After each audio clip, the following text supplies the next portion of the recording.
Welcome inside the vault on this post-game edition. It is currently 12:07 a.m. on the 31st. So happy Halloween to you, partner, and happy Halloween to everybody hanging out with us to start off the wee hours here on a Friday. We'll be back in under 12 hours, just so you know, for our lunch hour live stream, just in case you were wondering. But it is a post-game win that we have to discuss. So I guess it's a victory Friday. So yeah, welcome inside the vault. I'm Bobby Trossett. This is Sarah Ellison, and tonight's show is brought to you by our friends at Manta Sleep. More on them in just a bit. Sarah, for the third consecutive game, the Ravens defense has held their opponent to 20 points or less. It's yet another win for the Ravens, but most importantly, a triumphant return for Lamar Action Jackson, who, of course, went back to his home state, balled out. He and Zay Flowers and all the other South Florida boys on this team had a ton of family at Hard Rock Stadium. So much so, Tua Tagovailoa at his post-game press conference actually complimented the traveling Ravens fan base. We can get to that in just a bit, but they improved to 3-5. It was a 28-6 overall win. Dolphins are in a world of hurt. I wonder if Mike McDaniel's shown the door between now and the end of their mini-bye, but that's neither here nor there. The Ravens enter their mini-bye. They'll now travel to the Minnesota Vikings coming up next weekend. Lamar Jackson gets a nice cushion of time here to rehab himself even more. And the Ravens are, yet again, Sarah, cruising into another game, having won 2 in a row after that 4-game losing streak. I feel like the NFL hears the footsteps coming. They're coming up behind them. And obviously, the Dolphins gave a couple of gifts to the Ravens tonight. But overall, even without those gifts, the Ravens dominated. They dominated the game. And like you said, the Dolphins are in a world of hurt, while the Ravens and Baltimore are in a world of hope, which was severely lacking, less than 7 days ago? Severely lacking when it's less than 7 days ago. 7 days ago, we had, really Saturday of last week, we had the practice snafu, injury report come to light. You find out Lamar Jackson isn't playing. You think they're going to lose against the Bears.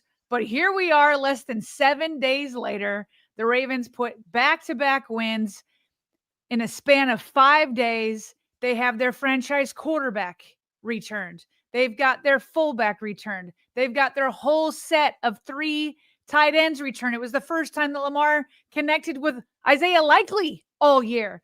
Meanwhile, the defense is turning things around. It still needs help. We'll get to that in just a minute, TBD on all that, but we'll worry about that after we review the game. The defense giving up just 6 points. 6 points. Thank you for the terrible play calling, by the way, with the Dolphins, but 3 turnovers. And it's just like suddenly, just like last week, it felt like a complete game. And this week it felt even more like a complete game because Lamar was back in all your players that are paid big money. Lamar, Roquan, Kyle, Marlon, not paid a lot of money, but a first-round pick. Malachi Starks, all your investments. Everything we were talking about before the season, everything on paper on how talented this team looked, those team leaders came together and put together, for the second time in a row, a complete game. And they're sending a message to the NFL, don't count us out. And Bobby, even before this game, we were already hearing national analysts saying, ooh, the Ravens, they're sneaky scary, especially if they win, especially if they dominate. And that's what they did. They dominated tonight. They did exactly what they were supposed to do from start to finish.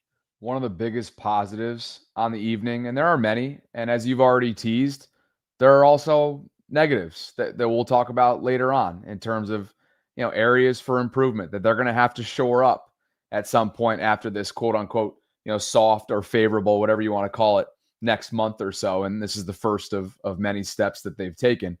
But I think probably the biggest win on the night is that not only does Lamar make his triumphant return, but he doesn't necessarily overly exert and or test that hamstring.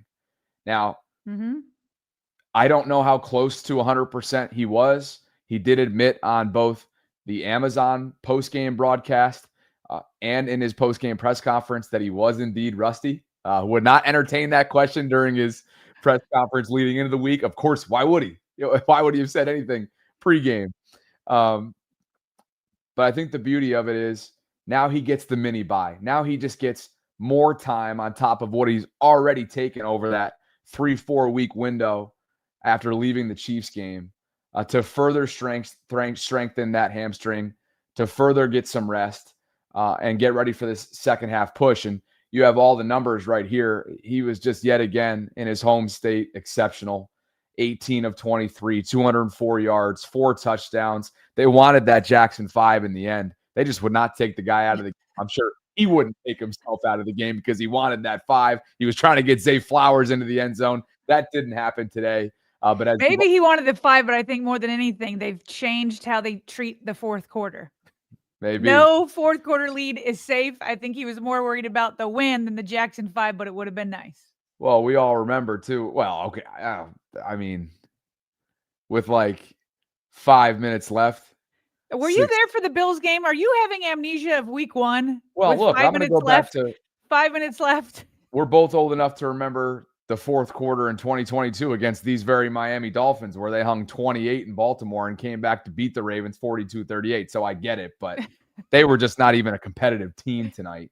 Even though at times in that first half, they were controlling the line of scrimmage. We'll get to that a little bit later on. 4 touchdowns, no interceptions. It's a clean game from Lamar. He was dotting all over the field. The passer rating finishes at 143.2. He's already got one game on his resume of a perfect passer rating against Miami. I just thought that he managed the game in elite fashion, Sarah. Didn't need to do much. There was only one real carry in the first half on an option play. And then outside of that, he did have one chunk yard run where he was caught from behind, maybe 100% Lamar, or, several weeks maybe from now after and removed from the hamstring, he doesn't get caught on that play. But that's beside the point. He just played such a complete game tonight. You didn't even need anything that he was going to be willing or able to give you on the ground. And that's the beauty of it moving forward into week 10. Yeah, and it's interesting because he did admit to the rust. We saw the rust on that short pass to Bateman on third down. It made them have a first and out on the first series, but it went away pretty quickly. And then as the rust started to get kicked off, we started to see more smiles from Lamar Jackson, which after the game when he wins, he usually tries to keep it pretty low key. And that's definitely what he was during his prime interview. Felt like that a little bit in the post game, but on the field, this is his smile after his first touchdown pass since returning from injury. It's got to feel good. He just wanted to touch grass, as he said many times with his guys. And then here's his smile after his fourth touchdown. I'd smile with 4 touchdowns, even if I'm not coming off of injury. And so he just felt like he was in control all night long. Again, it's not like gaudy passing yardage, but it's always efficient. A 78.3 completion percentage, like you said, 143.2 pass rating. Where is he now in terms of all-time passer ratings? I'm sure he's still towards the top with Aaron Rodgers and all of that in terms of career passer ratings. I mean, no mistakes. There never even came a time where it was like, ooh, he got lucky that wasn't an interception. There was never that point. And once again, he was able to extend plays. I've missed that with Cooper Rush.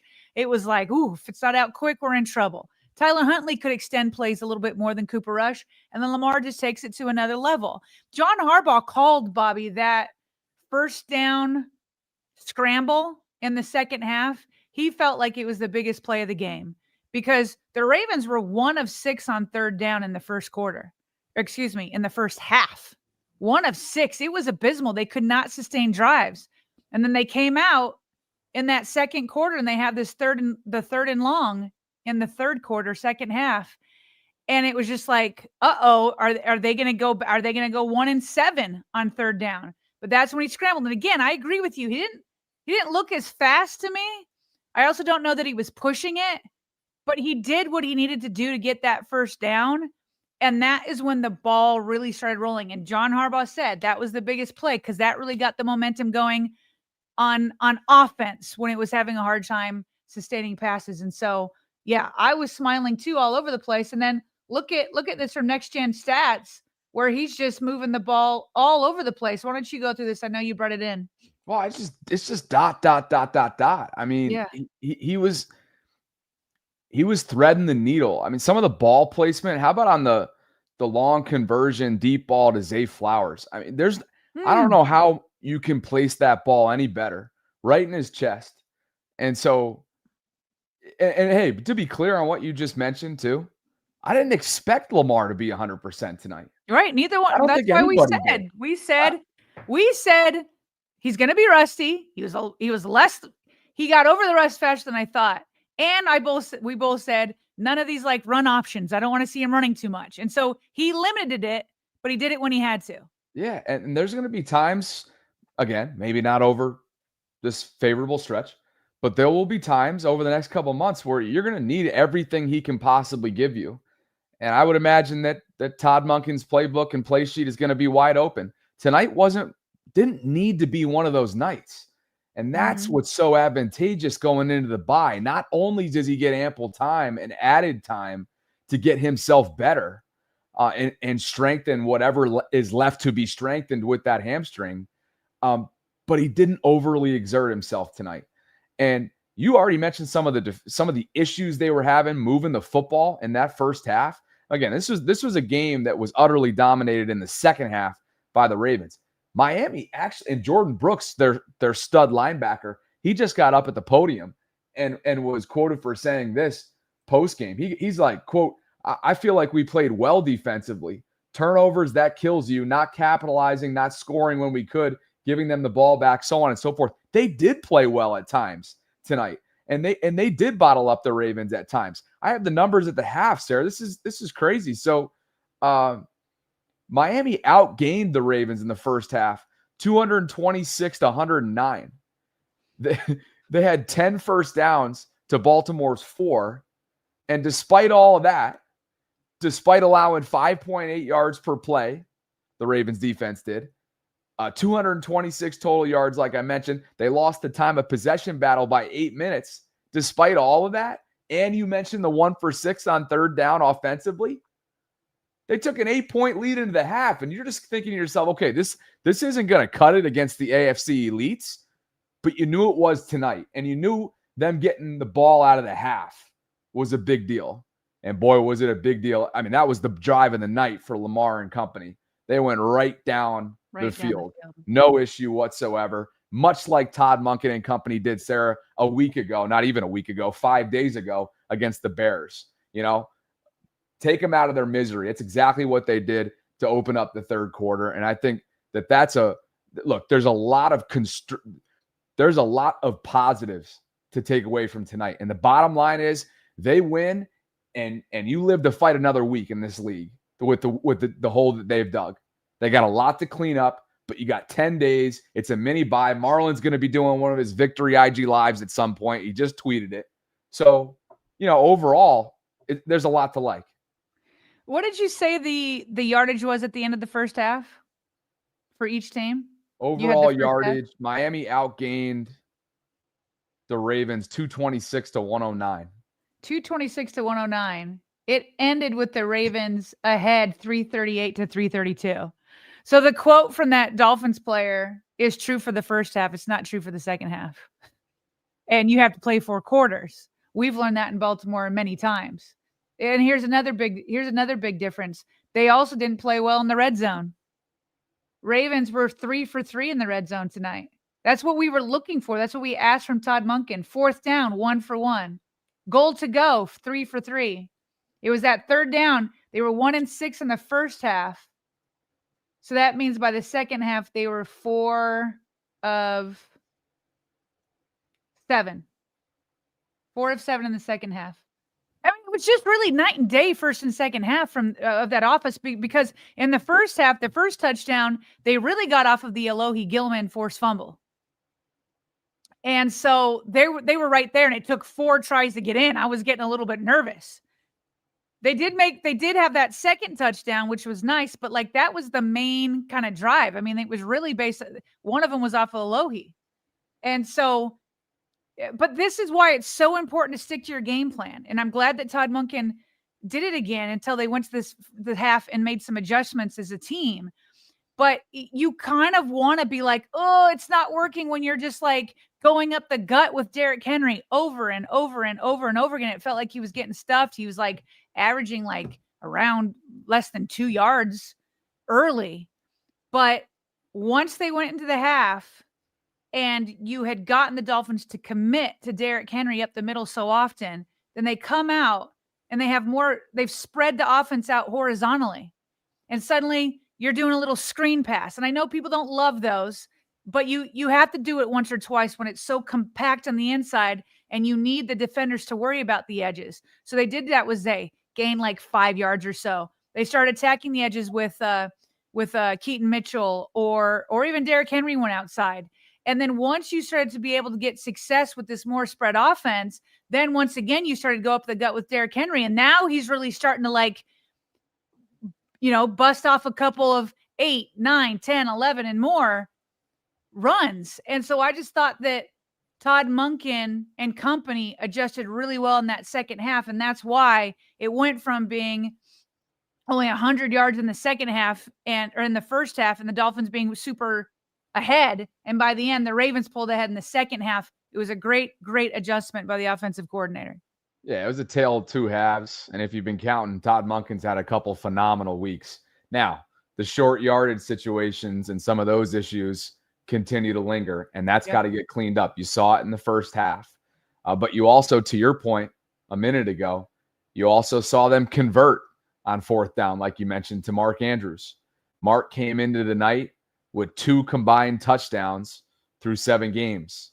He had 2 tonight alone.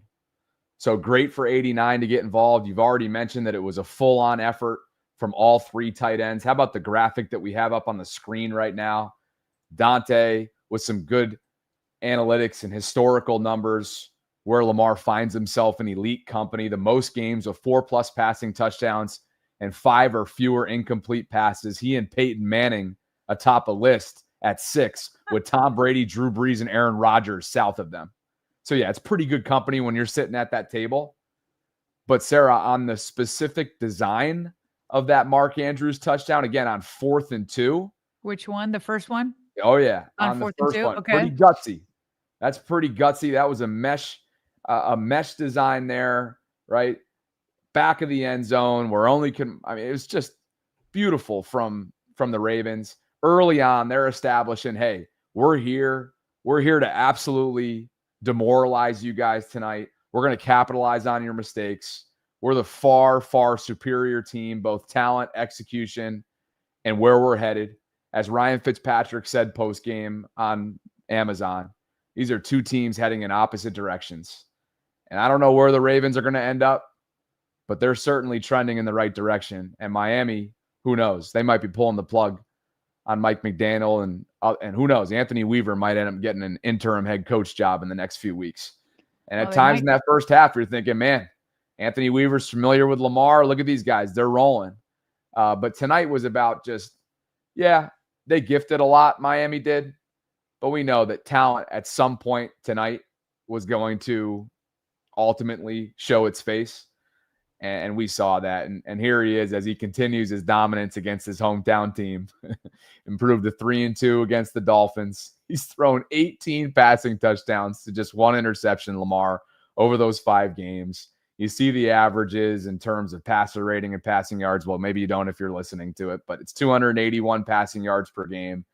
And that works out to be 142.9 passer rating over that sample size. So he and Zay had a ton of people in the crowd. At one point, again, Tua said post-game that on that 4th and 1 attempt that they were about to do, and then it was a false start, which KVN, I thought, made a savvy move on to draw one of those linemen offside.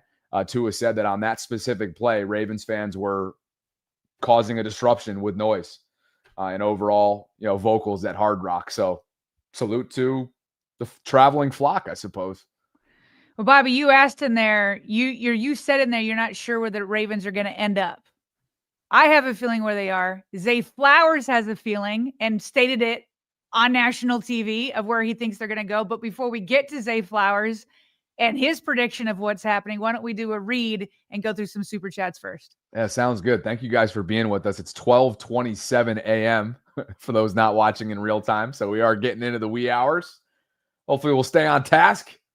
But Manta Sleep continues to support the program, and they are, for the foreseeable future, our exclusive post-game show title sponsor. The rest of the way of the regular season and into January, we're looking forward to it. What's happening here? So as soon as you pull up Manta Sleep, look at this. They start firing off offers. So apparently Manta Sleep earplugs are coming soon. That's news to me. But if you want to get them early, partner, I guess all you have to do is press get early access. For now, though, I'll just tell you about the masks and everything they've got going on. By the way, Kadri just got his care package. I know he's fired up about the enhanced sleep opportunity. So, yeah, Q's going to be sleeping well, I think, for especially if his former team continues to play the way they are the last couple of weeks. But these sleep masks give you true 100% blackout for a deeper sleep. You've got C-shaped eye cups for unbeatable side sleep comfort. Zero pressures applied to your eyelids or lashes. Advanced materials and ventilation is built in for unmatched breathability. And Sarah, as we've been learning more and more about in recent weeks, there is just an endless supply of not just masks, but as you start to toggle, you got a bunch of different white noise machines and booster speakers. And I know that your kids are already tinkering with it. And look at all the add-ons between travel pillows and blue light glasses and blackout stickers and earplugs, so on and so forth. You can also look at their bundle packages as well. And if you find something you like, use our discount code VAULT10. That's VAULT10. It'll get you 10% off your next purchase. How's everything going on over at that Ellison household? Here's what's funny is usually I have that audio sleep mask with me right here and the noise machine. I don't have it in front of me because my kids took them. So I have to remember to ask for them back during our post-game show since they're our sponsor for the post-game shows. But that just lets you know how in demand they are in my house because it's all gone. They're not here, nowhere to be seen in front of me. But my kids do enjoy their masks and their noise machines. And I really want to get a look at that pillow and some of the other things they got going on. Well, how about it? They're sold out. The new gen Manta Sound sleep mask is sold out at the moment. So there's plenty of other options, but that just shows you that it's not just your household. It's all fired up about it. So there you go. We got links all over the place. Show notes, live chat as a pinned comment, you name it. When you support our brand sponsors, you're directly supporting the show. We appreciate you guys in advance for all the love that you show Manta. Let's get to some super chats before we get back to the content. And Macta wrote 2 in a row, loving the momentum, one game at a time, keeping the energy and positivity high, hoping EDC pulls off a solid trade. And I made it on Ravens Wired from last week's game against Chicago. Cool, Macta. That's pretty cool. You have to send us the snippet. Maybe we'll show it in a quick hit this week. I was going to say, send like a screen grab or something. Yeah, definitely. Email it to us. Card counter, and this is all in caps for you. Card counter says, Ravens flock. And if you're not a Raven, flock you. That brings us to a 50 spot from EH, Eric Hill, late night. He says, in case no one tells you today they love you, just know that I do. I hope everyone enjoyed the game and turnovers for the defense, albeit defense got bailed out for some plays. Offensive line still struggling, but a win is a win. LJ8's always great. Hashtag stop the 22 per day. Hashtag victory meatloaf. Eric, you're the man. That's a very reasonable super chat, by the way, with some good analysis. Grant Kirchner has gifted us a super chat. And look who's back with a 10 spot. Woo. 10 new channel members have officially become Voltrons, thanks to Eric's generosity. And that brings us to Erica, who's celebrating 7 months, Sarah. Eric, I hope you're still on the mend and feeling better. Glad you're here. Erica says, finally catching alive. Let's go. Hashtag California flock. Glad you're here. Glad you're here, Erica. To be on Pacific time right now, Erica. Yeah. Tyler Downing says, great win. Still skeptical play calls on both sides. Captain, for you. Good game. We still have slow starts on offense in the first half and allowing a lot of yards on defense. Seems like halftime adjustments have gotten better by our coaches. Yeah. Olu says, just being honest, number 12 is missing a lot of tackles. I'm glad we won, but 4 misses. O-line wasn't great either. Thank you for the W. 10 days off, EDC. LFG. Liv B is here, Sarah. Ravens at the beginning of the season said, let's give them a head start. And now it's time for the Ravens run. Hashtag we're coming for the North. Hashtag flock. Hashtag vault. She must have listened to Zay Flowers post game. Quincy says, I have to give Zio and Todd, both coordinators, their flowers. They did a good job They did a good to great job protecting the lead in the fourth quarter with smart plays to protect the players and no kill momentum. How about John Harbaugh challenging when the game was well out of reach? I love that. That was a scorched earth move from Harbaugh, and he won the challenge. And he won it. Tyler, what's going on, Tyler? Is it Puslowski or Puzlowski? Hopefully I'm not botching that, but Tyler, welcome to channel membership status. We appreciate you. Will is here, Sarah. Says, love the win. Got to keep it going. LaGoat is back. JP Bug says the tush push was much improved tonight. Yes, it was. They got pushed on it, pun intended. And Mark Andrews gets it done with a little bit of help from Derrick Henry from behind and Tyler Linderbaum clearing the way up front. Even when it has worked in the past, it feels like they barely make it work. Like he seemed to clear it pretty easily tonight. Miami just got, at times tonight, again, first half, Dolphins dominated. They just had nothing to show for it at the line of scrimmage I'm talking about. The rest of the way, man, Ryan Fitzpatrick said it on postgame. I wasn't going to say it, but I heard him say it, and I was like, you know what? Maybe he's right because he's a former Dolphin. He's like, they basically gave up. Seemed like there was a little quit in them. Yeah. Quincy Foreman, happy 1 month, man. Appreciate you. Sunkissed 179Q says, what's keeping my hope alive is remembering our Super Bowl run comes from wild card spots. Defense is still raggedy. We work too hard to be playing Miami. Dustin, for you. Bobby rocking them forearms. You been working out or a little maybe of the spinach like Popeye? Oh, that's funny. Dustin. Okay. So is it the way that maybe it's being pressed on the table? I'm not flexing on him, but thank you for noticing, Dustin. Appreciate you. I love the new gym that I joined, by the way. Darren Alexander, a lot of eligibles in there, I might add. Darren Alexander writes, having an old fashioned and a stogie on your behalf, Bobby. Let's go, Vault. Dubs. Let's go, DA. That's awesome. That's the combo right there, man. What if I told you, very randomly, instead of doing a 3-stream day, because those are Tuesdays, Sarah, what do you think I did earlier? I popped down to the St. Pete cigar bar, put my laptop up on the cigar bar itself, worked on our show prep, and had a stogie. So thanks, DA, for the inspo. No drink, by the way. We don't do that on game days unless I'm in London. Real truth and power for you. You don't do it on game days. I've never done it. I don't do it on game days. Yeah, there we go. Real truth and power. Trade for Judon. He says he was a healthy scratch for Miami. He brings experience, can play the run, and can't be worse than what worse. I think he means and can't be worse than what we have. We need to fix that middle of the O-line. Hey, there's him, and then there's also Jalen Phillips, and they're not going to do Bradley Chubb, but he's there. And by the way, he was a healthy scratch last week. He was out there tonight, just to be clear. Judon was out there tonight. And Real Truth and Power says, sorry for typos. It's all good. And Eric Hill writes, I'm back to normal. I need to get in the gym. Oh, let's go. That's awesome. I've allowed myself to get to this point. Anyway, Bobby, how are those energy drinks? Hashtag LJ8, hashtag MV3. Eric, don't kill me, but I had to go through TSA the next day. I gave them to my brother. So I'll have to get back to you on the energy drinks that he gave me when I was in town for Monday Night Football. Yeah. And Dustin says nothing but love, Bobby, and the feeling's mutual. Thank you, Dustin. Thanks for hyping me up. Oh man, I used to do the preacher curls. Oh, those were awesome, but that's what I think of when I think of strengthening forearms. But anyway, thank you guys for being with us tonight. Like the video if you could on the way in or out. Subscribe, hit that notification bell. Consider becoming a channel member or gift-giving membership this morning. We'll get back to more super chats in just a bit. Sarah, Zay Flowers played in his home state for the first time in a long time. Matter of fact, I think it was actually high school, he said, because Zay went to Boston College and grew up in South Florida and was passed on or perhaps didn't get the recruiting types of opportunities that maybe he would have grown up dreaming for as a South Floridian. So tonight, he and Lamar and all the other South Florida natives that are on this Ravens roster had a chance to put their stamp on Thursday Night Football in front of a primetime audience at Hard Rock Stadium.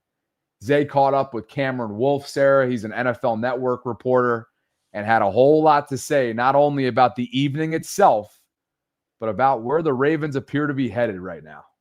Your emotions playing here at home for the first time since high school.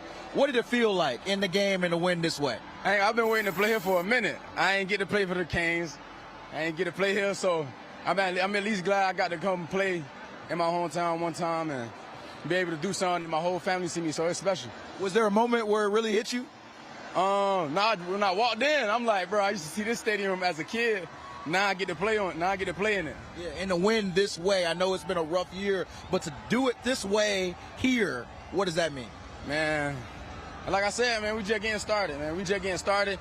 We should we should go on a run right now, and everybody's feeling good. We got everybody back, so it should start a little run. Absolutely. You talk about start a little run. Yeah. What was the talk with you guys coming off the slow start? You get your quarterback back about what you guys can do going forward. Oh, man, it was really game by game, man. We know what we can do. We know what we did in this offense 2 years in a row. So it's just about getting everybody healthy and executing. So that's all we've been preaching, executing and taking it game by game. You talk about healthy. Your quarterback looked pretty healthy out there. 4 touchdowns. What did you see? Hey, what you see? Looked like Lamarvelous. That's what I'm saying. He Lamarvelous. Yeah, man. We got him back. It's just good to see him out there running, throwing the ball again. So it's great. Was there a moment he said something in the huddle where you like, hey, we got our guy back? Nah, it's just like, hey, you see him walk out on the field, as long as I see him strapped up and ready to go, I know we got him back. I know he's going to do everything he got to do. Appreciate you, Jay. Zay, enjoy this. Appreciate it. Absolutely, my man. All smiles as usual, Sarah. Zay Flowers catching up with Cameron Wolfe from NFL Network. He leads the way for the Ravens. 5 receptions, 64 yards, an average of 12.8 per catch. No touchdowns, but a long of 39 on that beautiful dot put right in the breadbasket by Lamar, Sarah. 5 total targets, meaning he caught all 5 footballs that came in his direction. But, Sarah, you heard what he had to say in the middle part of that snippet in terms of what could be coming. Quote, "We just getting started. We should go on a run right now. Everybody's feeling good. Everybody's back. It should start a little run." That from the third-year wide receiver out of BC. Yeah, he said a little run. I don't know what he means by a little run because they're on a little run. That's 2 games in a row. That's a little run. I think they're going to want a little bigger run, and obviously they're capable. Listen, Bobby, before this game, there were some websites with their analytics saying the Ravens already had the best chances to win the AFC North. It's going to be much better tomorrow when we wake up. It's going to be better. They're going to lead it and then some. They're on a little run. I don't see any reason why they can't do the next 3 games. And I don't even think I'm getting ahead of myself. Vikings with the return of J.J. McCarthy, the Browns, the lowly Browns, and whoever they're going to have at quarterback at that point. Maybe it'll still be Dylan Gabriel. I don't know. And then the Jets. Then you start getting to the AFC North again, Bengals, Steelers. But when he says a little run, you're on 2. I don't see any reason why you can't add 3 more before you take on the Bengals and Steelers. Everything's ahead of them, including, we just had a super chat say, the Ravens have won from a Wildcat or won a Super Bowl from the wild card spot.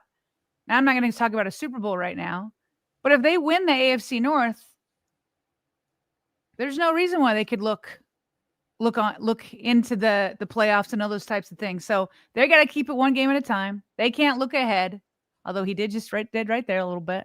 But we can.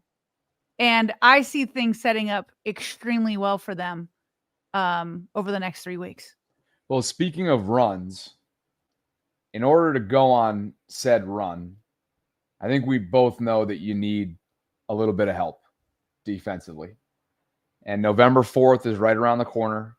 4 p.m. Eastern. This upcoming week is the annual NFL trade deadline. In 2022, Eric DeCosta went and brought in Roquan Smith. In 2019, he went and brought in Marcus Peters. Both players paid dividends in those 2 seasons respectively, and then so on and so forth after the fact. Last year, okay, maybe not blockbuster. You bring in Tre'Davious White for your secondary and obviously Deontay Johnson didn't work out whatsoever. This is that extra little, not that there was any motivation needed, but this was that final check box, Sarah, for the front office to say, all right, it's time to start working the phones. And maybe they already have been. But one thing that was mentioned on the Amazon broadcast tonight by Al Michaels and Kirk Herbstreit was knowing that all three players that you're seeing on the screen right now are in the middle of contract years, some of whom have actually had quiet years. You mentioned that it was the first time this year that Isaiah and Lamar hooked up because of injury and availability and all that. That comes in week 9. Think about that. That's insane. That is insane, but he won't be traded. He will not be. And he's obviously a extension candidate, and they want to keep him around. He's the tight end of the future, you would think. Mark Andrews going into tonight, as we mentioned, had 2 touchdowns combined through 7 games. He had 2 tonight alone. And Charlie Kolar's going back-to-back weeks finding the end zone. My point in bringing all this up is not only did Al and Kirk make a concerted effort to be like, can you believe there's been chatter around a guy like Mark Andrews? And look, when you follow it as closely as we do, we know that not all 3 of these guys are, in all likelihood, will be on the team next year, barring, I guess there's a chance that could happen if Mark wants to take some sort of team-friendly deal, knowing that extension money is probably going to be allocated for Isaiah just based on age and efficiency and future. But I thought it was interesting because now that the tide starting to turn a little bit here, now it just doesn't feel as noisy right now in this moment as it maybe did a week or so ago about the Marks, about the Isaiahs, because they're starting to get healthy. They're starting this run, to use Zay's term. And now it's like, who can we bring in defensively, and what kind of future draft capital are we willing to potentially part ways with? That's just it. I mean, they have a ton of late round draft picks. I mean, obviously late round draft picks isn't going to bring to Baltimore anybody of, a game wrecker or anything like that. But what the Ravens need to really do is figure out how to stop the run. And that's why in that first half, we saw the Dolphins beating the Ravens big time in terms of yardage by the end of the first half. And the Ravens have been able over the last 2 weeks to be able to bend but not break. The defense, however, has also gotten a little bit of help from their opponents. Caleb Williams completely missed an open receiver, and maybe they just weren't on the same page. So maybe it's not his fault. Maybe it's the receivers. I don't really care. We don't follow the Bears. Doesn't matter. Oh, you're talking about last week. Yeah. But then tonight, the Dolphins had just head-scratching play calls. Tua had some head-scratching plays, including that intentional grounding. What was that? I don't know what that was. So the Ravens have bended but not broke. I think they got a little bit of help, although they've played well themselves. But they're not going to get help from playoff teams like that. So what I'm getting at here is that you don't want to put yourself in a position where you're constantly trying to stop them in the red zone, because better offenses will figure out a way to get in more often. So they got to make a trade that will help with the run defense. I don't know what Carl Lawson's going to bring. I'm sure he'll come in. Maybe he can help seal the edges, because boy, oh boy, were they attacking the Ravens' edges. God, why am I forgetting his name suddenly? Devon Andre. What's his name? Devon Achane. Achane, thank you. Devon Achane. And so that's what you need to shore up on the defensive line. It'd also be nice to get a guard.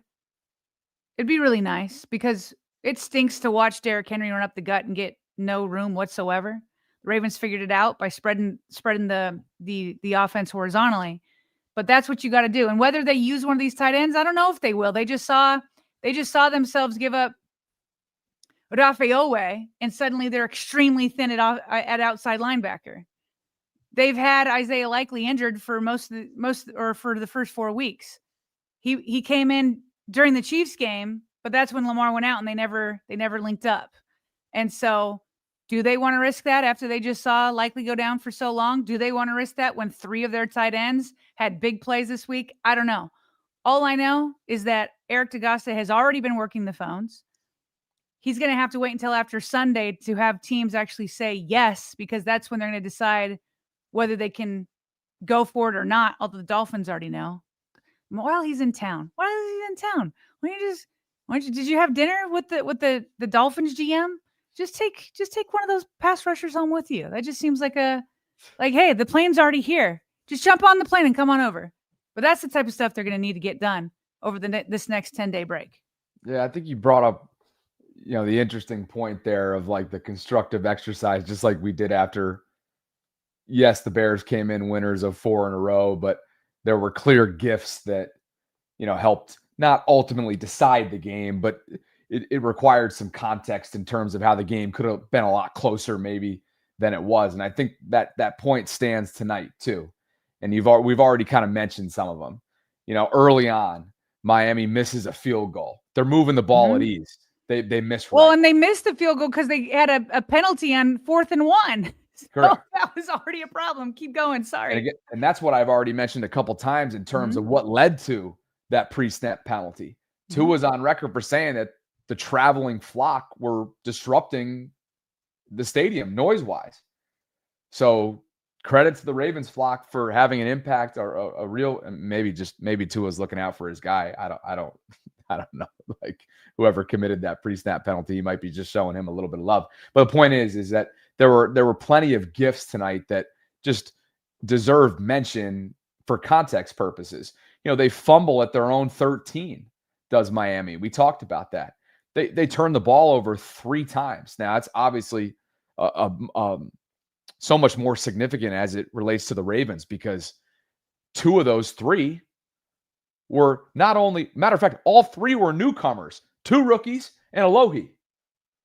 That's who created turnovers tonight for Zach Orr's defense. 2 rookies, Teddy Buchanan and Malachi Starks, and then the newcomer as of a few weeks ago, Alohi Gilman. So now officially it went to Marlon Humphrey, but Teddy was there. But officially on the books, it went to Marlon Humphrey and Alohi Gilman. Did it really? Okay. Yeah. That's so funny because the first one, and I made a error on my tweet. First time through, and maybe just in-game speed, you're not looking at it close enough. First time through, I actually thought it was Teddy who forced it, but indeed it was Alohi who got credited. And now you're saying Marlon got credited for the second one, and I thought that was clearly Teddy. Here we go. Oh. You see it? Teddy's tackling him here, and here's Marlo punching in there. Yeah, I do. Yeah. Good screenshot. But to your point, though, like Teddy was in on both of them. He's not going to get official credit for it, but he's a big part of it. Yeah.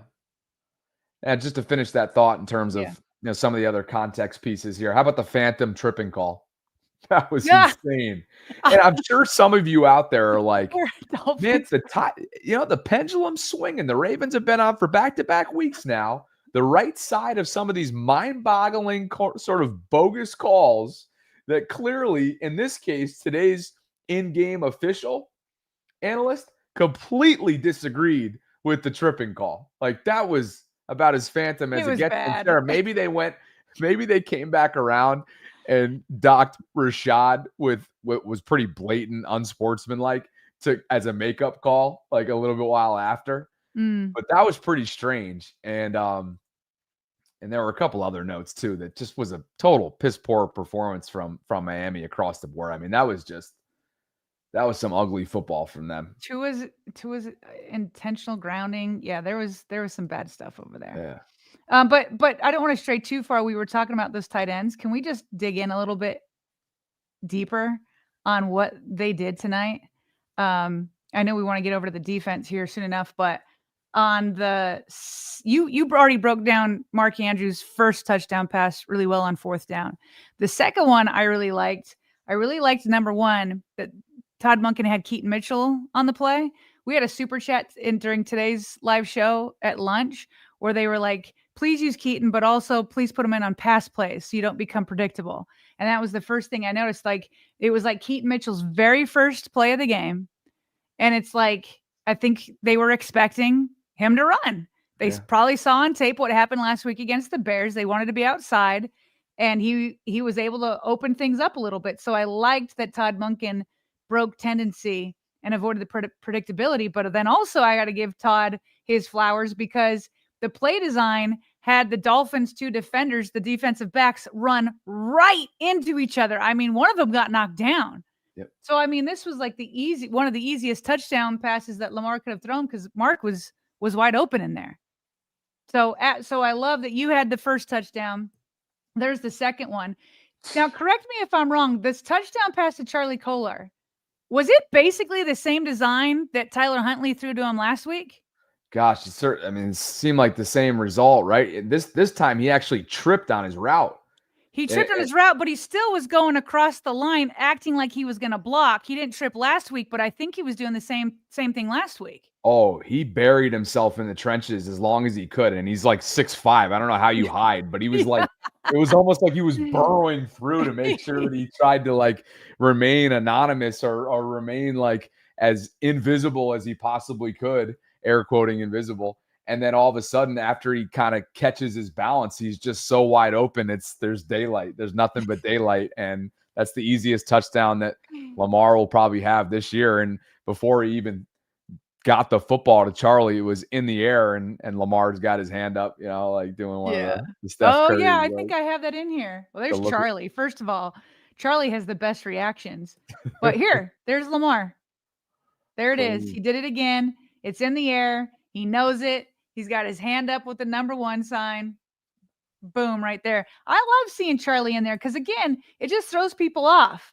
It throws them off. What are the tendencies? We got to watch out for Mark. We got to watch out for Isaiah. And now you're telling me we got to watch out for Charlie Kolar, who now has 2 touchdowns in 2 weeks.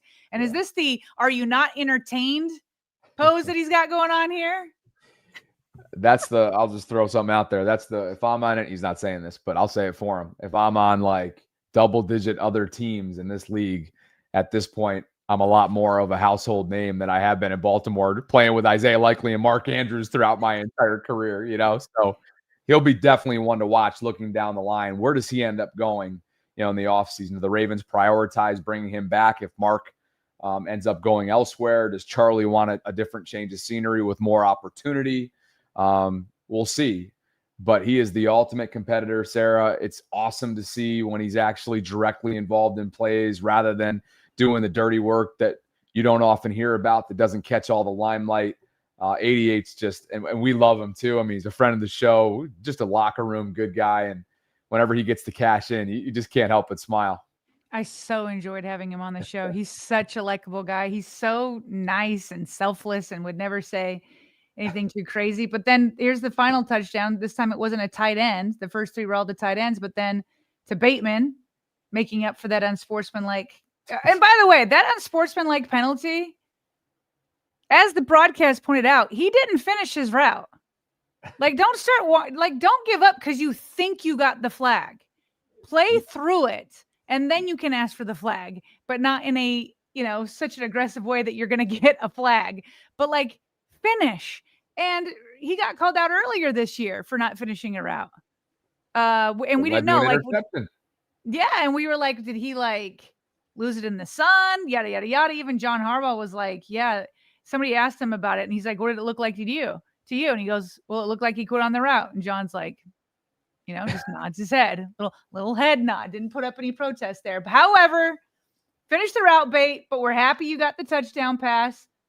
This one was in the back of the end zone. Was this one also in the back of the end zone, right? It was so wide open. It was like the middle right-ish, somewhere on the. Yeah. But I like Spencer Schultz analysis of it. He said Bateman is a touchdown maker in the red zone. He can decelerate so cleanly, understands space so well. He's an answer to your troubles. So at that point, it's 28-6 at the 4:15 mark in the third quarter, and that score held to the end, right? 28-6. That's the final score. That held to the end. Oh, it held all right. Yep. And that's probably a good segue. We already talked about Isaiah Likely's first touch. Oh, one other thing before we get to the defense. Derrick Henry, 12,000 career rushing yards, becomes the 17th player in NFL history to do it. And he's in a different era than the past eras where they ran. He's been mostly playing in a passing era. Had, I think, 119 yards, something like that. Really started to break free in the fourth quarter to end things. 12,000 career rushing yards. Insane. Yeah, you just saw in the second half, he's just demoralizing them. I mean, nobody wanted to tackle. Kirk said it himself. Nobody wanted to tackle him. You had guys making business decisions all over there, and he's just rumbling and bumbling downhill. Like, look out. So bulldozing. Good for him. I'm sure it felt real good to break free as he did many times. And got to figure out the short yardage woes, obviously, moving forward. And that's on Todd Monken. That's on this offensive line. That's on really everybody involved. But enough to beat a very lowly, directionless Miami Dolphins team, a game they had to have. 3-5. Minnesota looming week 10 coming up. Mini bye. That's what the Ravens have in front of them. Are we caught up in super chats before we flip over to the defense? We are not. We are far from it, matter of fact. Oh, okay then. Yeah. Let's see what the people have to say. Yeah, let's do it. Yvette, for you, celebrating 7 months of channel membership. She says, way to go, Ravens. Purple Monday, Thursday, and Friday. #VAULTRONs. Dustin writes, we always have a shot with Lamar. D-Rod says, keep stacking those wins. Flock was super loud tonight. I love it. Henny bottle will be out tonight, and we need Brew to bring out the robe to make it official, LOL. Love you guys and love the show. D-Rod, enjoy yourself. JB, BMore56 is here tonight. Says, just got in from the game. Offensive line is a problem. And 77, OMG. Sarah, we got to replace him. Hope EDC does something, anything, to help the offensive line. JB, just getting in from Miami. Did you make the trip or are you living down there? I can't remember. All right, everybody. Coming up on 1 a.m. local time here. Happy Halloween to all of you who celebrate and are gearing up for a long weekend. Sarah, for the third consecutive game, as we said at the top, Zach Orr's defense has allowed 20 points or less. And it all has to do, you would think, or a lot of which has to do with the addition of Alohi Gilman. It has freed up Kyle Hamilton to be the big nickel, to disrupt sight lines and run game and coverage and everything else that he does on the football field as literally an outside linebacker at times tonight up at the line of scrimmage. 14 got the universal praise that he deserved on a nice broadcast. They had packages that were featuring him, and he was just exceptional. At one point, he had to leave the game with what looked to be a lower body injury of some kind. He's only sidelined for a snap and then comes out and just clubs a guy. I mean, just straight up, just gladiator, pure form. Like Terrell Suggs told us earlier in the year when he joined the Vault, man, this dude could suit up with us. Like, he's one of us. Mm-hmm. You're reminded why on a clean play like that, at least in terms of the rule book. I mean, he is not meant for this generation. He is. It doesn't matter what generation it is. I was going to say. What year it is. Kyle Hamilton's a dog. And I don't know where this Ravens defense would be without him. Well, and they couldn't. If I was a Dolphins fan, I would have been like, oh, stop talking about Kyle Hamilton, because they for sure were talking about him a lot, including in this moment. I'm going to take a risk, Bobby. I'm going to take a risk. And our focus is on Kyle Hamilton. This is a guy that's been a safety there. He's really set the pick on a blitz, but is able to get home. We saw that last week. There he is, set up, as you can call him, a nickel that's walked up. Truly, he's an outside linebacker that's showing the versatility, blowing up run plays. People at home. You guys know how the NFL is. I had to do it. I had to do it. She's Steph Currying from the freaking logo at 1:01 a.m. You know, it's like NFL just sitting over here savoring. NFL's like, oh, game footage. You think so, huh? They've been good about the small windows when we're reacting to it. We've been okay with that. And so Curry from cross court, Curry from Utah. But the point stands. Well, yeah. Point being, he was everywhere. Like that. I don't even remember which running back it was that he met as soon as Tua Tagovailoa handed the ball off, and bam, there's Kyle Hamilton. The club, as you said it, when he came back from his temporary injury, which really all he missed was a penalty play. So he actually didn't really miss anything. I mean, it was like the Dolphins fans were booing because it looked like he either did horse collar or grabbed a face mask. Nope. It was clean as can be, just like right around the chest at first, and then by his neck, he just threw this guy down. Like coverage, I saw Tua trying to throw over to his side a few times, and he saw him there, and he's like, not going there, and then it would end in a sack or something. I mean, he just was everywhere. And Bobby, I want to hear the noise. I want to hear the noise just like we hear chants of MVP.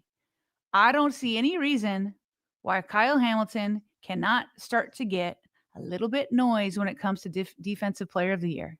Because yet again, he is saving this offense, saving this defense just like he did last year with a position change.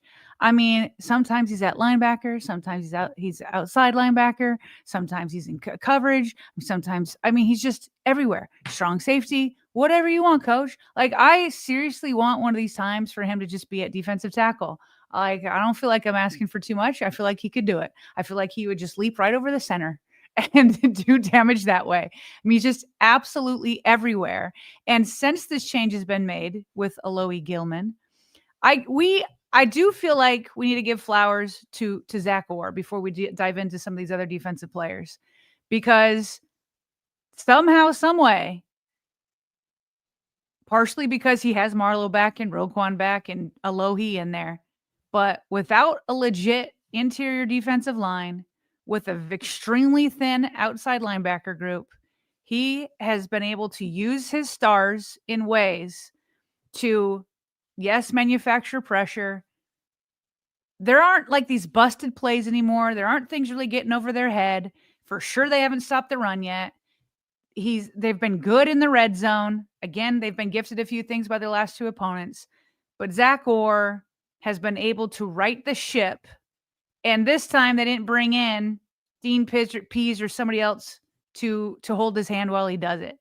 Like, yes, he has Chuck Pagano on staff, but he's had him there since week 1. He's had him there since training camp. He's had him there since the offseason. And again, these are not Patrick Mahomes or Josh Allen or anything like that, but it's riding the ship. It's going in the right direction. We've criticized him heavily throughout the first several weeks of the season. And when he gets things turned around, even against lesser opponents, he deserves a shout out. Yeah, I totally agree. And, I think along those lines, as you've kind of already done, while Alohi had some missed tackles out there tonight, and had to kind of clean a few things up in space, this is a guy that if you watch him, I mean, he's calling his shots. He's got a complete feel for what they're doing. He's lining guys up. He's over communicating. Alohi's being that hawk in the back that can kind of bring stability to this overall defense, and obviously, as a result, give Kyle Hamilton the opportunity to go do what he does best as Mr. Unicorn himself. I thought that while Roquan Smith and really this entire defense struggled early with containing Devon Achane, Roquan had a couple unbelievable stops on third down, including one on Achane in space where he was the only guy, and just had just an incredible play of athleticism, timing, feel, determination. He led the way with a team-high 12 tackles, 9 of which were solo, and a pass deflection did Roquan.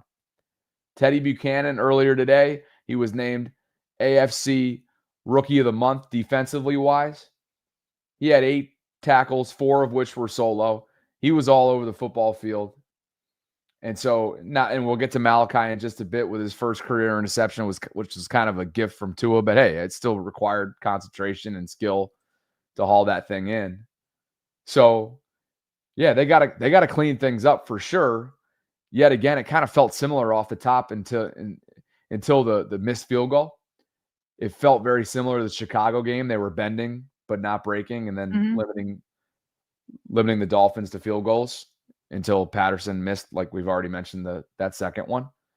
So there's a lot to like about it. And overall, we can talk about specific plays and, miscues and some of the issues, again, with these speedy demons that are the Achans of the world. But ultimately, it's about output, overall performance, and results. And it's 20 or less for 3 consecutive games, and they're moving in the right direction.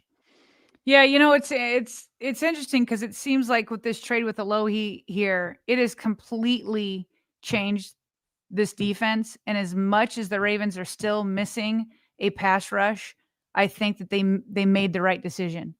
The fact that he can come in here from obviously a Chargers defense, which, as we joke, is like the Los Angeles Ravens. I mean, he's just fit in so seamlessly. And even if Odafe, I think he's had 2 sacks in 2 games. Is that what it's been? I don't know if there's an updated one, maybe this Sunday. Even if he gets more sacks, Odafe in this defense could not have had the impact that Alohi Gilman is because of the way he's been able to unlock Kyle Hamilton. And so maybe it will be a win-win trade at the end of the day, but the Ravens absolutely needed to make this move. It was an excellent trade by Eric DaCosta, and the coaches, Zach Orr, are implementing it excellently. And like Alohi just here, like he's already out there looking so comfortable and communicating and patrolling that back end and working with Malachi Starks. Like he's already doing it all. I mean, through 2 games, how do you not give this like an A grade? It's just, it just is completely turned around this defense. Needed it. Absolutely needed it.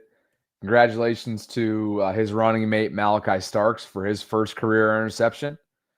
Malachi waited, 8 games to get it. There he is, going up to Moss. Who was that intended for? Tua kind of just threw it up there, and let me make sure I get who it was intended for. Well, as you look it up, this wasn't an easy interception. I mean, he did throw it up, but he had ball tracking skills and then receiving skills. He had to like kind of tip it to himself. This Dolphins defenders, or I should say, this Dolphins receiver is trying to play defense here. But that wasn't an easy interception. He read it well. John Harbaugh said after the game, he said, "That's why we drafted him." And Bobby, and that's like another thing in all of this, including the trade that's making things better. And like I said, the highest paid players playing well. Just remember, with every week of the season, these rookies are going to keep getting better. Malachi Starks and Mike Green.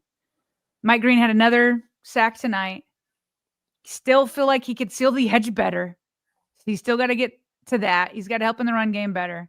But he's progressing every week. Malachi Starks is progressing every week.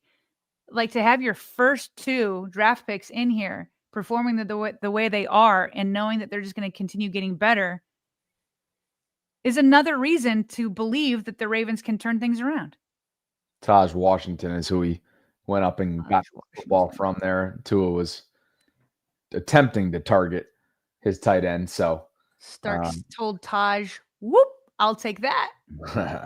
Whoop. Let me unload some other defensive notes from our note taking.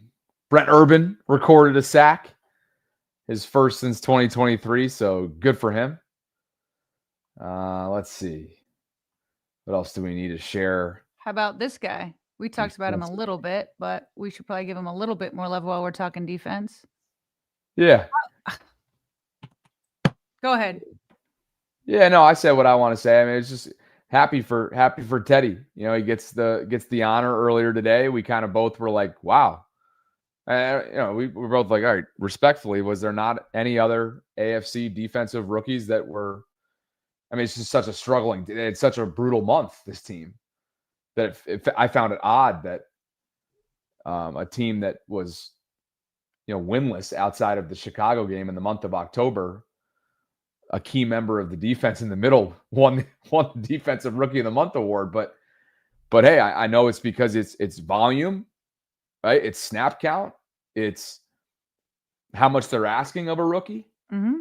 Roquan was out throughout the majority of the month, so Mm-hmm. he's become the guy, through, at least while Agent Zero was down. And he backed it up tonight, didn't he? He backed it up tonight. 8 tackles, 4 of which were solo. You already mentioned he was in on one of those. I guess he was in on both. He was in on both of them, right? He was in on both of them. Yeah. Yeah, he was in on both of them. So good for Teddy, man. I mean, he's developing. They're asking a lot out of him. It's so funny, Bobby, because I just mentioned their top 2 draft picks and how they're going to keep getting better in Starks and Green. But how did I forget that Buchanan's starting out there next to Roquan?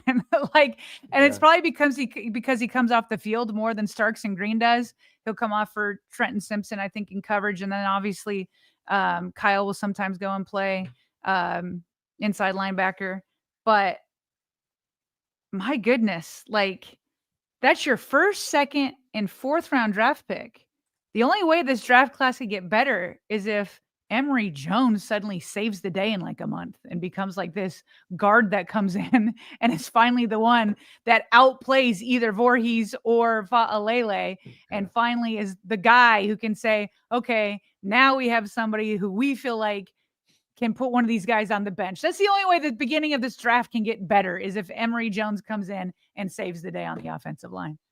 A lot of people are, since a lot of people are hoping for exactly that, since that small little designation or that tweak to the inactives came out, right? When you look at left of Emory's name, it now says G for guard rather than T for tackle.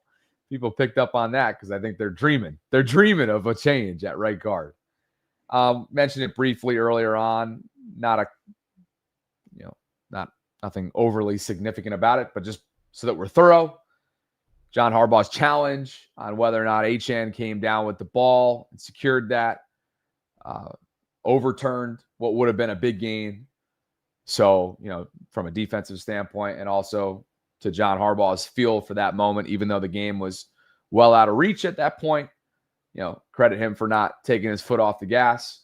We get on him for challenges in the past when it goes the other way. So we got to salute him when it goes his way. And in addition to the gutsy call on 4th and 2, like we've mentioned, the first touchdown. It's a big call across the board. Yeah. And, the fact that that's so early in a game that you're trying to establish your dominance in a game that, look, in that first half, crazy enough, they go on to lose the line of scrimmage. I mean, overall, collectively, they lost the line of scrimmage if you were to just, tally it all up for that first half. And yet, you still were able to go into the half with an 8-point cushion, knowing that you just totally got outperformed in some cases. Yet you just knew going into the second half, particularly knowing that they had the ball coming out of the half and into the third quarter, that they were going to push their foot on the pedal and not look back. And that's exactly what they did. Couple notes that aren't the best notes. I do think that Roquan Smith had a good game, but he missed that interception, and Lamar Jackson called him out. He's like, you owe us, Roquan. You owe us. So he could have had another turnover. And then how crazy was it to see this from Pat Ricard? I mean, he just got ran over. Pancake Pat is usually giving out the pancakes, but today he was receiving it.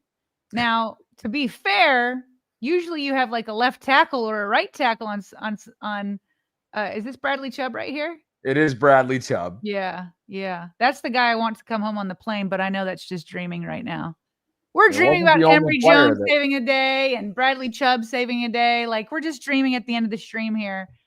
But, usually you'd have a big tackle there. But Ricard is still, a 300-pounder.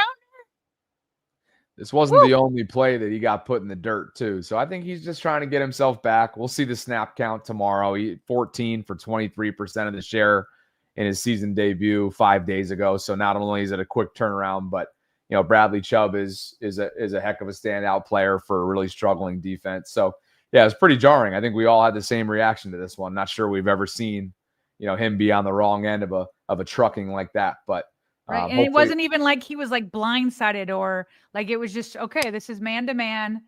They both lock up, squared up, and he just got blasted. Hopefully it just has everything to do with him getting his full strength back and regular season legs and strength and fortitude and all that. So those are my defensive moves. Marlon Humphrey got cooked by Jalen Waddle at one point, but it came back because of a flag. The phantom flag we talked about, the tripping. It was the tripping on that specific one that we got into, which was just insane. I'm sure Miami's they got a lot more problems than a phantom tripping call to complain about tonight, but I'm sure that's been on their coverage for the Dolphins creators. Special teams? Sure. Go ahead. I'm going to you're always so charitable to the special teams. Go for it. I love how you always make sure that you give special teams its due. What do you got? Yeah, I think so. Just because, at some point, sometimes these can decide games from time to time. So I try to at least be aware of what happens. I think Keandre Jackson continues to be called up for one reason and one reason only. And first of all, this is an undrafted rookie out of Illinois State. Okay. This is a direct result of scouting. And man, did they not miss on this dude's special teams abilities. Any chance you get to watch special teams, look out for 39. Last worn by one Eddie Jackson. But Keandre is out there balling on special teams. Like this dude, he's always trying to hit somebody. And I love to see it. So good for him. That's a positive special teams note that I had. Another one, Jordan Stout he's flirting with top 5 punter status. And I'm going to have a topic on this or just a small, brief little segment maybe. I don't know if it's going to be tomorrow. Maybe the numbers will be populated through 8 games by tomorrow morning. But I was looking into it earlier in the week for us. And I never got around to finishing it. But I'd like to revisit it at some point because at the time of looking at he had punted 19 times when I did a deep dive. He had an average of 49.9 yards per punt. And he had pinned teams inside the 20, 8 of those. So he's kicking well, and that has a major impact in field position, flipping fields and field position and putting opposing offenses in tough spots and giving your defenses chances at obviously doing what Nate Wiggins did last week when Jordan hit a 58-yard punt and Tylan Wallace was right there to down it, and we all remember what happened after that. So I just want to salute Jordan Stout. He had a couple great punts tonight. Obviously, you get a lucky, fortunate bounce here and there. I know there's also science to that, and Randy Brown would be like, no, Bobby, it's not lucky. This is how we do it. And I would be like, okay, I'll smile and nod. I can't speak to that, unfortunately. We should have McAfee on one day. He could talk to us about it. I do think that a constructive point would be some of their coverage assignments. Still, you're seeing teams, get short fields on the Ravens, whether it has to do with, there wasn't specifically landing zone issues tonight for Tyler Loop. It has been earlier in the year. But some of the coverage assignments have been lackluster. And I think, and I'm sure Chris Horton's not pleased with that because you can't give maybe you can give short fields to a team like Miami. And maybe you can give short fields to a team like Joe Flacco and Cleveland, like we saw week 2, the Ravens were struggling there. But you can't against the AFC elite. So just big picture items, high level stuff moving forward. Overall, nice night special teams wise. So it's also a nice night in terms of the injuries because the Ravens essentially got out of there clean. Obviously, we had the scare with Kyle Hamilton. He was back within a play. Many had noted that Ronnie Stanley was taken off the field for the Ravens' final drive. John Harbaugh was asked about it. He was not concerned. He said they just wanted to get him off his feet since it was a blowout, just trying to be cautious, but he'll have 10 days. So the Ravens will have 10 days to recover. And really it's just Ronnie that's recovering because even coming in here, there was nobody that was questionable. Everybody had practiced full. And so they can come out with another mini bye and get moving again. Yep. Great place to be. Yep. Great place to be overall. More super chats have come in. We left off with JB, so we picked things up with Eric Hill, and he says, Bobby, you look like you're about to fall asleep. We'll ask your brother if he likes them, LOL, about the energy drinks. And Yeah.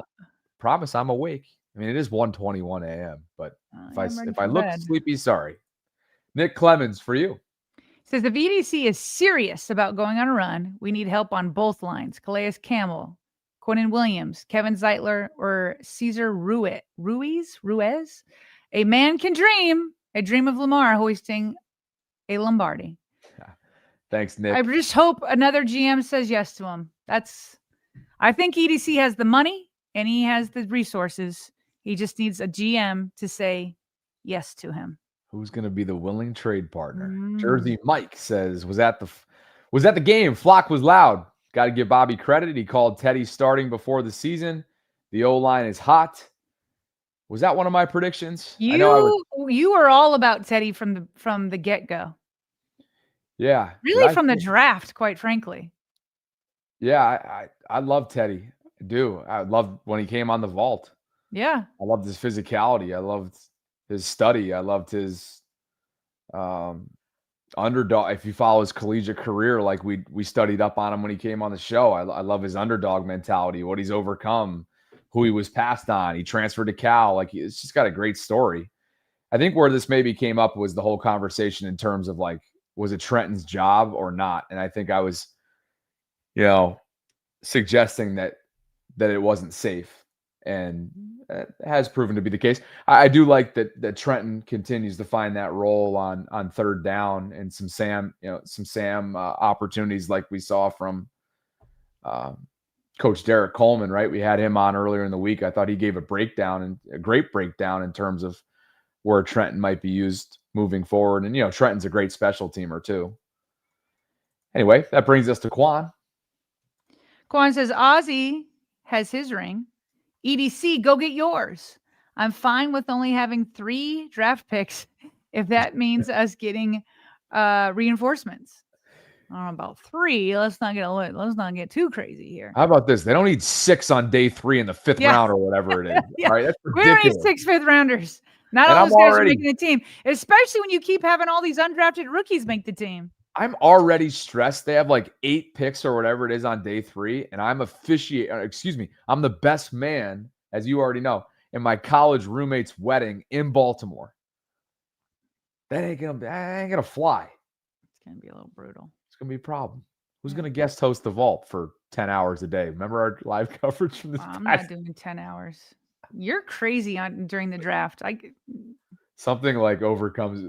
You set up like literally 10-hour days, and I'm like, Bobby, I got a family. I was like, I can't do 10 hours with you today. The coverage I can do 3. Honestly, the coverage that we've done in the past on that day is absurd. It really is. It's absurd. Absurd. It's Eric Hill sent you all these energy drinks for that? Maybe it's that, right? All those ghosts. Oh, God. Thank God I got rid of the ghosts. Yeah. Well, Ravens are 3-5. The mini bye now commences, Sarah. We get a traditional weekend. Everybody else gets a traditional weekend. You can throw on Red Zone. You can take a football break. Although, don't the Chiefs and Bills play this week? I'm pretty sure the Chiefs and Bills play at 4:25 on Sunday. I'm going to want to watch that'll be fun. Yeah, but we just have to watch it. We don't have to cover it. Correct. It's going to be fun. Here, there, and there. Yeah. It's going to be a good time to take. We'll talk about it Monday. Take a little bit of a break. You and I will be back. Well, you and I will be back on Friday. We'll be back in a few hours. 11 hours. You and I are going to be back live, 12 noon Eastern today. That's Halloween. Happy Halloween to everybody. And then I don't know what my coverage plans are, but wait and see on that. And you still going to do a personal show tonight? I don't think so. I'm going to try and sign up for I'm actually going to try and sign up for a class, I think, in the morning. Good for you. Today. So, yeah. So appreciate you guys. 3,000 people are hanging out. It's never lost on us that it's 1:26 a.m. And while we do have some Californians, several of whom are checking in the live chat tonight, and other West Coasters and Mountain Time folks, I would assume the majority of you are on the East Coast, and the fact that you're with us, it's never lost on us that it's pretty darn cool at 1:26 in the morning, Sarah. I think I saw, is it Romy Raven, I think a while back, was saying it's like 5:30 or something like that. Oh, Romy's in Germany. Yeah. That's crazy dedication. Plus 6 right now for her. It'd be 7:26. Yeah. Yeah. So, but wherever you are, we appreciate you guys. And that includes those of you that are not watching in real time. That includes those of you that are in the audio only space and everywhere else in between. We appreciate you guys so much. Just like we appreciate Manta Sleep, the continued support. Guys, it goes without saying, if you want to support the program, honestly, supporting our brand sponsor, great way to do so. And then the other ways too that go a long way, liking the video, subscribing, hitting that notification bell, consider becoming a channel member or gift-giving membership. You can go support the merch line and our apparel company by visiting thevaultpod.com/shop. Everything that I just ripped off, direct links in the show notes. For Sarah Ellison, I'm Bobby Trossett signing off from this wee hours instant reaction post-game live stream. Sarah, the Ravens are on a little bit of a run, to use your words, and Zay Flowers perhaps suggesting that there's more in the bank to come. It's a mini bye week, 10 days off, and a trip to Minnesota looms for the 3-5 Baltimore Ravens. Will I eat my words? Stay tuned. Appreciate you guys for being with us. And as always, Vaultrons, thank you for spending some time with us here inside the vault. And go enjoy your Victory Friday on this Halloween.